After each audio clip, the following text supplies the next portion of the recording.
Hi there. So today's lesson is going to be about present perfect. I'm going to explain you about what is, first of all, the present perfect, the functions, when to use it, and we are going to see also the structure in the sentence. We are going to see also some examples of the present perfect. So let's see. Okay, let's continue. The present perfect. So, the present perfect, like we are going to see first this index, like we are going to have this. We are going to see these 4 points. Like first, what is the present perfect? Then we are going to see functions of the present perfect, when to use it, and then we are going to see the structure of the present perfect in the sentences. Then finally we are going to see the examples. Okay, so what is the present perfect? The present perfect tense is one of the common verb tense in English. We're going to use it to show an action that happened in the past. Like that, like is this time in the past is going to be related, this action in the past is going to be like related to the present. Yes, like actions that are still continuing or indicate a change over time. So the present perfect tense is commonly known used with events that started in the past and continue into the present. It has has another uses too. For example, it includes events that happened that just happened in the past, like recently. Now, the functions, like when to use it, we are going to have like two principal functions. The first function is going to be when the present perfect can show a finished past action. It doesn't show when this action took place. The second one is like the opposite, like the other one. For example, the present perfect can also show a continuing action.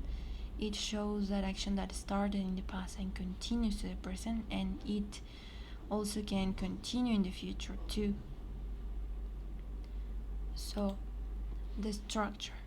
We are going to have in the affirmative, negative, and the question form.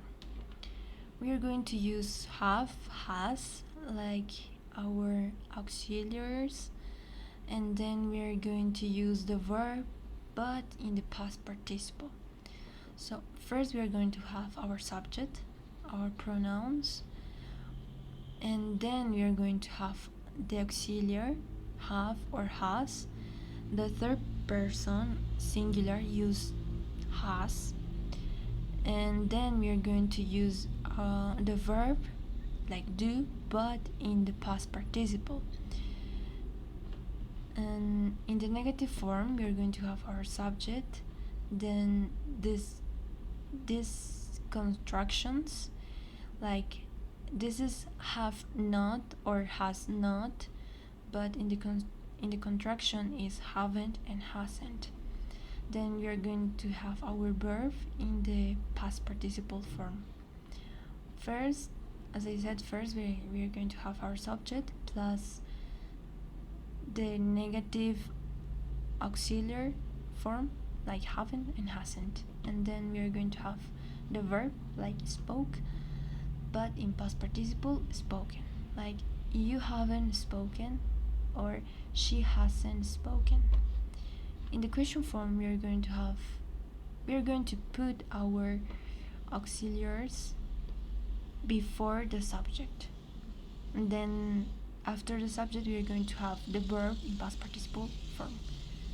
So it is going to be like I have, no, sorry, have you seen, has she seen, have she seen, and then we can also put our complement.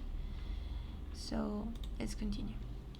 The examples first, my dad has visited his town over the holidays.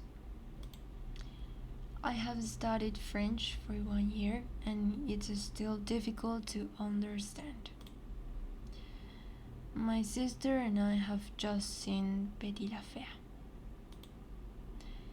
Indira hasn't watched Game of Thrones. I will make her watch it. So that's all. I hope you understood my explanation. Thanks for watching.